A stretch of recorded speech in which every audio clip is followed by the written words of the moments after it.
ونعسلين سؤال أقولي عاقلك وقالوا دعي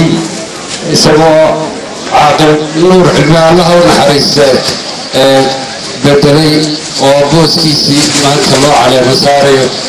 وحي دعي وأنا لوري وليدي إلهي وحكبر وحي هكا لغيدي إلهي قوصه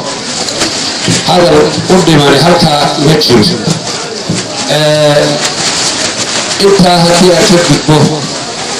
waxaan u ballanqaadaynaa caaqilka siday qoladii gobolka iyo degmaduba ugu ballanqaadeen inaan aanala la shaqayn doono wixii nooga baahdaan aan la qaban doono sidaasoo kale meeshuna inay la shaqayso waa madax dhaqameed cusub in wixii waayaaragnimo u baahan yahayna lagu caawiyo intaa markaa ka gudbo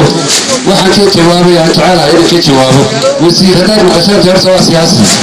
su-aalaha la weydiiyana aniga waa siyaasi marka dadku halkay joogaan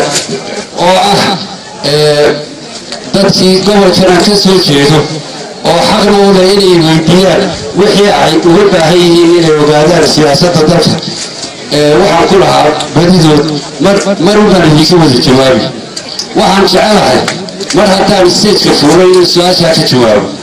shirar baa lay weydiinaya hargeysa laga qabqabanaya baalma dhaweyn horta inagu beera labeen oo qodaal beera dhah waxaynu wax ku naqaanaa dhaqankeena had iyo goor laba qof baa midba dibi leeyaho way isku xidhaan waa dintibay markaa noqdaan deeta waxaynu lahayn wax mirmira la idhaa mirmirahaas nin waliba laba cisho iyuu ku soo qorin jiray haddii aan imiga la bedelin markii ugu dambeysay qof waliba laba cisho iyuu mirmiraha lah siyaasadda xisbiyada lagu sheegayaan waa shuraako siyaasadeed waxa lagaga guuraa habka qabiilka dad baa shuraako ku noqda iyaduna waa saasoo kale uno mirmiray leedahay mirmiradeedu laba cisho maaha halka dibida laba cisho usoo yahay mirmirihiisa waxaa la yidhaha laba teeran waa laba xilli oo nishan sanadooda marka hadda xisbiga xaakimkii waa kulmiya madaxweynaha hogaaminaya xukuumadda axmed maxamed maxamuud siiraayo laba teeran buu xaq u leeyahay marka horta musharaxiintaad ku dabafeereed weydiinaysay bal ninkiiba mirmirihiisii maalintii koobaad aan dhamaysanoo casarkii jooga haddii aad ka waran aad ka hadasho barito oo aanu weli cadceediiba aanay dhicintii hor marka horta waxaan idin leeyahay musharaxeenu haddaynu nahay kulmiye teerankii koobaad madaxweynuhu ku jira hadda laba teeran xaq buu leeyahay waa mirmirihii ugu weyn luqadeennaynu wax ku fahmayno marka horta waxa u hadhay teerankiisii labaad iyo muddo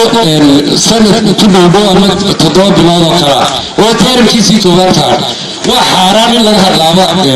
musharaxa kale isagaana musharaxa markaan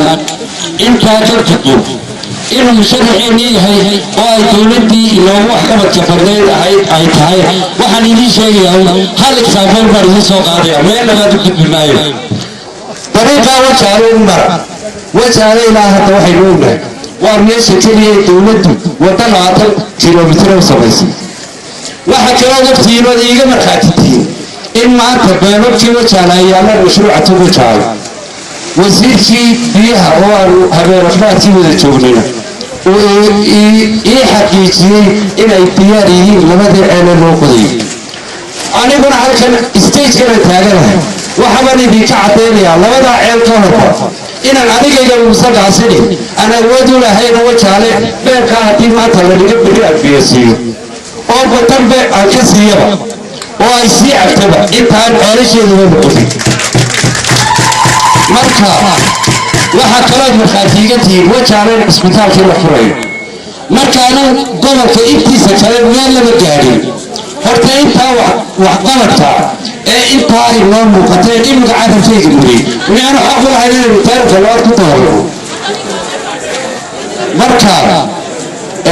sabab aynu wax isku weydiino kale horta meeshan ma taalo inagu gaarisalataynu lah